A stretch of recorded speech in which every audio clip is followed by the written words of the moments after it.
5 సంవత్సరాలు ప్రపంచానికి మళ్ళీ ఆంధ్ర రాష్ట్రం అంటే ఏంటో చేసి చూపించుతామని ఈ సభాముఖం మిమ్మల్ని అందరినీ కోరుకుంటూ మన ఎన్నికల్లో అందరం కలిసికట్టుగా పనిచేశాం. మీలో చాలా మంది తిరిగి భారతదేశానికి వచ్చారు. నెలల పాటు లీవ్ పెట్టి మా కోసం మీరు కష్టపడ్డారు. అది జీవితాంతం మేము గుర్తుపెట్టుకున్నాం. ఎందుకంటే మీరు అందరు ఇక్కడ ప్రొఫెషనల్స్గా ఉన్నవారు.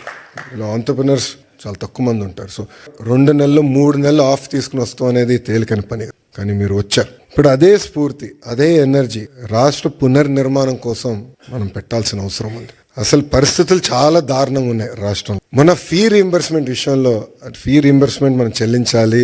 చాలా ఆలస్యం అయిందంటే ఎంత అంటే ప్రయారిటీస్ లో ఇది ఇంక ప్రయారిటీ ఉంది, చేయాలి, మనం కంపల్సరీ చెల్లించాలంటే చాలా కష్టపడాల్సి వచ్చింది. అంటే అప్పుల పాలైపోయాం, వడ్డీ కట్టలేకపోతున్నాం, జీతాలు సకాలంగా చెల్లించలేకపోతాం, అనేక ఇబ్బందులు ఉన్నాయి. బట్ బాబు గారు పదే ఒక మాట అంటారు, opportunities are where crisis are. So అందరం మన రాష్ట్రాన్ని పునర్నిర్మాణం చేసుకోవాలి. ఇప్పుడే రాము ఒక మంచి మాట అన్నారు, తెలుగులో ఆంధ్ర రాష్ట్రాన్ని వదిలేసి ఇతర దేశాలకు వెళ్ళి నంబర్ 1 అయ్యారు, కానీ ఆంధ్ర రాష్ట్రం వెనుకబడి ఉంది. ఇప్పుడు తిరిగి రండి, పునర్నిర్మాణం చేద్దాం, కలిసికట్టుగా కష్టపడదాం. 5 సంవత్సరాలు ఎక్కువ సమయం అవసరం లేదు.